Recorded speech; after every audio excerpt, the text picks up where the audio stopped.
Hi guys, it's me, Toby Tumuting, and today I'll show you how to make yummy filled Valentine's Day chocolates. So let's get started. So this is about my third time working with chocolates, so I'm really not that good at it, and this is not the best tutorial on chocolate making, but I hope you guys still like it. Toby Tumuting! Okay, so now it's time to pick out our fillings. You can fill this with whatever you like. It can be honey, it can be jam or any kind of spread you like. If you really like chocolate, you could fill it with Nutella, which I think would taste awesome. But today I'll be making a sweet peanut butter filling. I'll also be using a caramel filling, which is similar to the caramel dip they sell for the apples. It's super tasty. Now for the most important ingredient, chocolate. I'll be using dark chocolate, but you can buy any sort of chocolate you want. I'm going to be using about a 3/4 full cup of chocolate. You only need to melt as much chocolate as you think you might need. If you didn't chop enough chocolate, you can just chop some more, melt it up, and it'll be fine. I'm also using red chocolate melts. You can buy these at Michael's or Hobby Lobbies. You don't really need this. I just thought it looked cute to have different colors in my chocolate. I'm also using some plain white chocolate melts. Now get out your molds. I like silicone molds. They're very flexible, make it easier to pop out the chocolate. I'll be using 2 butterfly molds and 2 oval ridged molds. I'll also be using my round molds. These are pretty big, but it's pretty tasty, so I don't really mind. I also wanted to test how it turns out in this heart-shaped egg mold. I'll be melting the chocolate with a makeshift double boiler.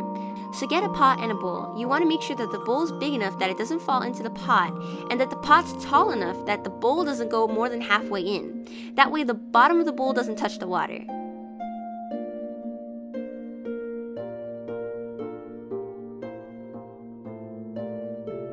I'll also be using a mini scoop to put the peanut into the mold. That just makes it so that every scoop is always the same amount of peanut butter, but you can also use a spoon if you don't have one, so don't worry about it. Now let's make our sweet peanut butter filling. I'll be using this kind of peanut butter, but it really doesn't matter which peanut butter you use. To sweeten it up, I'll be using a sweetened condensed milk. This tastes really great, and it also helps the peanut butter to have a soft texture. I always wash the top of the can before I use the can opener to open it.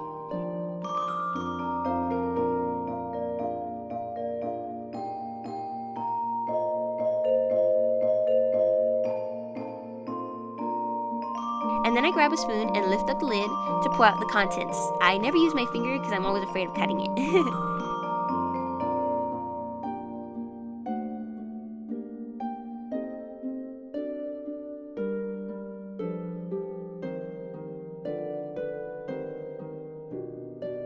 Now I didn't measure this since every person has a different preference for how much sweetness to add. So add a bit of peanut butter and a bit of condensed milk. The trick is to start with 1 scoop of each, and then if it's too sweet, add some more condensed milk. And if it's not enough peanut butter, add more peanut butter. So yeah, you just want to make sure the texture is around the same. You could have it liquidier if you want.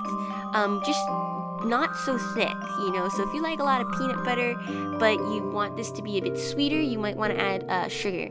I use granulated sugar because I like it really sweet, but granulated sugar will leave a slight grainy texture. So you can do 3 things. You can pulse your sugar so it's a small grain. You can use powdered sugar, which I don't like as much because it's not as sweet, but it does keep it smooth. Or you can heat up your mixture just slightly so that the granules of sugar melt. That's a pretty good method, but I was super lazy, so I didn't actually do that, but it still tasted really good, and the people I made it for liked it, so that's good.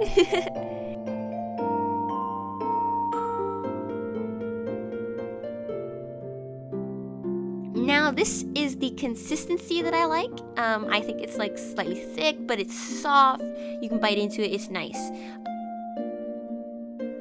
Now you're going to fill your pot with water. Test to make sure that when you put the bowl in that the bottom doesn't have water on it.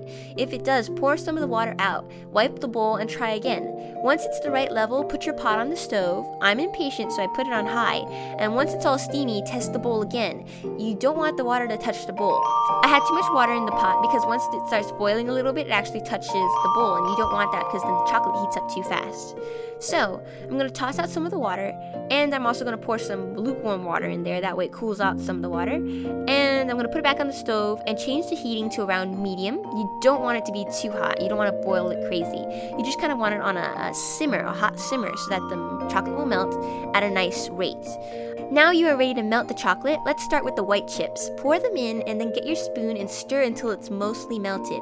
This can take a few minutes, but don't abandon the chocolate or it could get too hot and it'll turn into this lumpy mess and it could be really awful. Okay, so once most of the chocolate is melted, take it off the stove and cover the pot with a lid. Now get out your mold. I'll be decorating my round mold and I'll be using toothpicks to move around the chocolate. I scooped a bit of chocolate and plopped it in the center, then I got my toothpick and moved it around until I had a heart shape.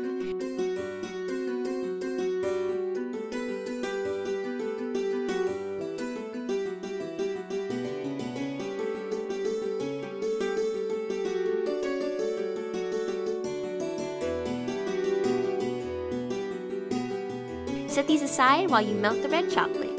You can use a different bowl, but I was lazy and I thought a pink color would be cute too. So I tossed them in and stirred them all until they were almost all melted. And the reason I take it off the stove before it's all melted is because the chocolate is super hot and the residual heat will melt the rest of the unmelted chocolate. If you leave it on there too long, the chocolate would be heated too much and might come out lumpy or have streaks in it. Since these are fake chocolates, it rarely ever happens. Honestly, you can heat it up really high without it turning super lumpy, but you really don't want to go that far. I mean, you want it to come out nice. But it will never really have streaks on it because it's fake. Only real chocolate will. And that's why my dark chocolate was heated up a bit too much and left some streaks on my chocolate. It still tastes great, it just looks a bit funny.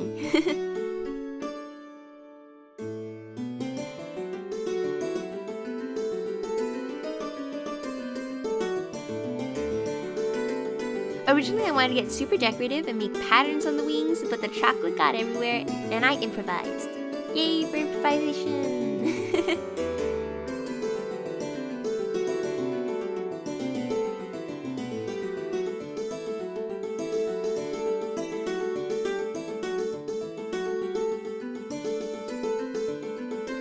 Okay, so now all the decor is done. I tossed this in the freezer so it was set by the time I melted the dark chocolate. So let's get our dark chocolate so we can melt it. Real chocolate is a lot more sensitive than fake chocolate. I probably should have lowered the heat, but I was super impatient and kind of wanted it to melt really fast.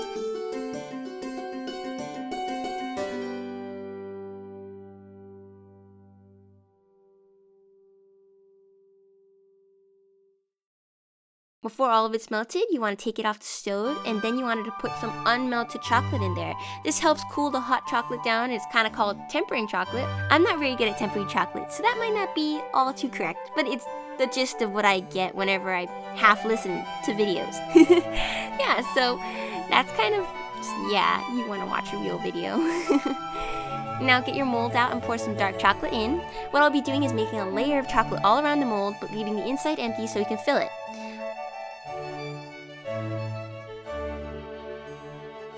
Now what I do is fill the mold with a dollop of chocolate and then I use my spoon to spread it up the sides. Make sure it's a thick layer. You don't want to have too thin or it could break. If it's too thin, you think, and you see like some of the silicone mold and you can see it, or it looks like sort of transparent, you want to add, I mean, it's never going to be transparent, but you know what I mean.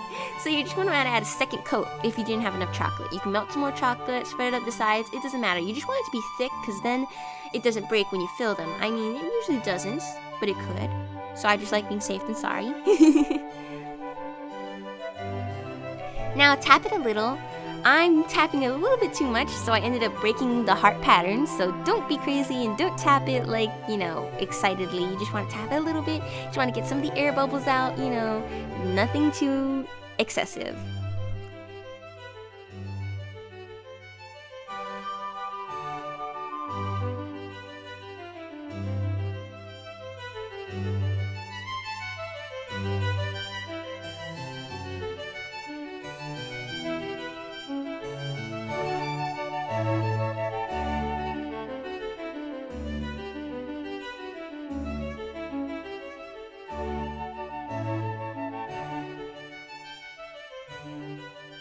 Now once it's set, you can tell because it's less shiny. You can get your scooper and put your yummy peanut mixture inside. Then make sure it's smooth on the top. That way when we cover it with chocolate, it's inside completely instead of peeking out a little bit.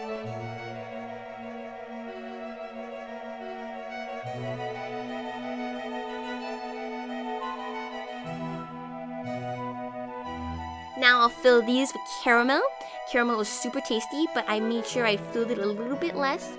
That way I wouldn't worry about the caramel leaking in or when the chocolate goes on top, because this is really thick caramel. You don't want to use something that's too liquidy. You might want to be a little bit more careful. Maybe you want to freeze it before you put the second layer of chocolate, because if it is too liquidy, that when you put the heavy chocolate on top, it might displace it and it might just ooze everywhere. It would be terrible. Melt the last of the chocolate, and don't worry if it's not enough to cover the top completely. Just melt more later and fix it, which is kind of what I did because I didn't measure enough.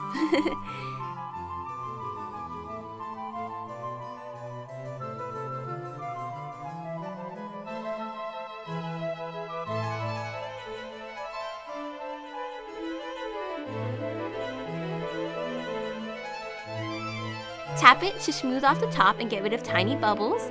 Not too hard, or again you'll break the shape like I did.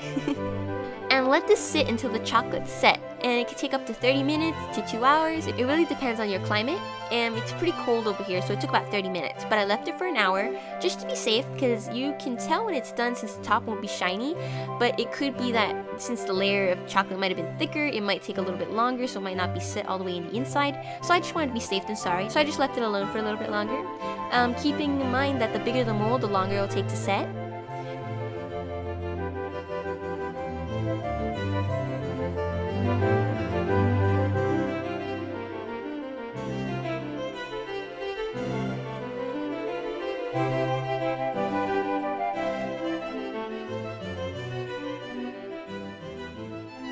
The best way to get it out is to peel the silicone away from the chocolate, not trying to put any pressure on the chocolate. You don't want to, if it's filled with liquid especially, and the layer was maybe too thin on the chocolate. I made all of mine super thick, so I don't have to worry about it. But if your layer of chocolate was thinner, you just want to be careful not to crack it inside of the mold.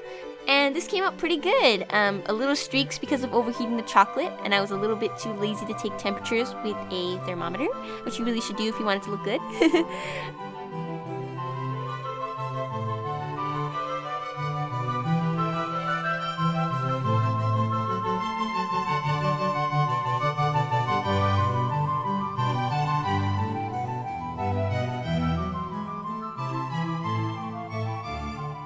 This one broke since I wanted to see what happened if I didn't put chocolates on the side, and also kind of because I kind of forgot to put chocolates on the side, and it didn't work out too well because it kind of broke, so yeah.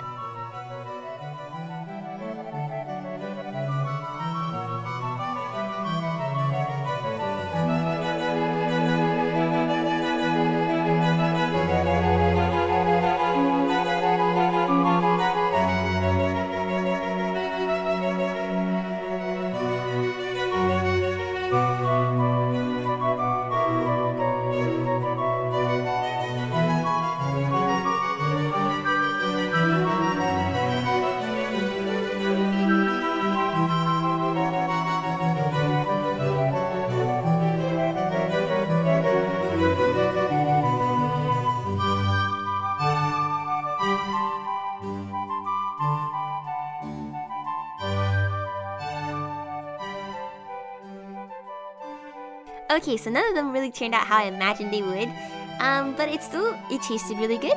That's, I guess, the biggest thing that counts. And the last thing to do is get something flat to even out the edges. A butter knife will work awesome. I just used this little baby spatula that I had. And now for the moment of truth, let's taste this yummy, sweet-filled peanut butter chocolate. And this is actually pretty tasty. I'm not a big fan of peanut butter. I'll say I don't like peanut butter at all, really. But I actually really like this because I like sweet peanut butter. I just don't like not sweet peanut butter. So it's really tasty. So something you could do that's really fun if you like PB and jelly sandwiches is to make PB and jelly chocolates. Yeah, so that would be pretty easy. And you're going to want to get a little jam and put it on the bottom. And you might want to pick something that's a little bit thicker. That way when you put the heavy peanut butter, that it doesn't displace it and, you know, get it all over the place, which would be crazy. And then put some dark chocolate on top or whatever chocolate you like. And there you got it. You got yourself a little peanut butter jelly chocolate, which would taste really good, I think, because you got a thick, creamy peanut butter and a sweet, yummy jam. And that's my not-so-good tutorial on chocolate-filled treats. I hope you guys like this, and I hope you guys decide to try it out. So I'll try to make a better one in the future once I practice a bit more with chocolate. Anyways, I hope you guys enjoyed this video. I hope you guys have a great Valentine's Day, and I'll see you guys next time. Transition music by Tam Music. You can visit them at www.tammusic.com. Background music by Kevin MacLeod, and you can visit him at www.incomputech.com.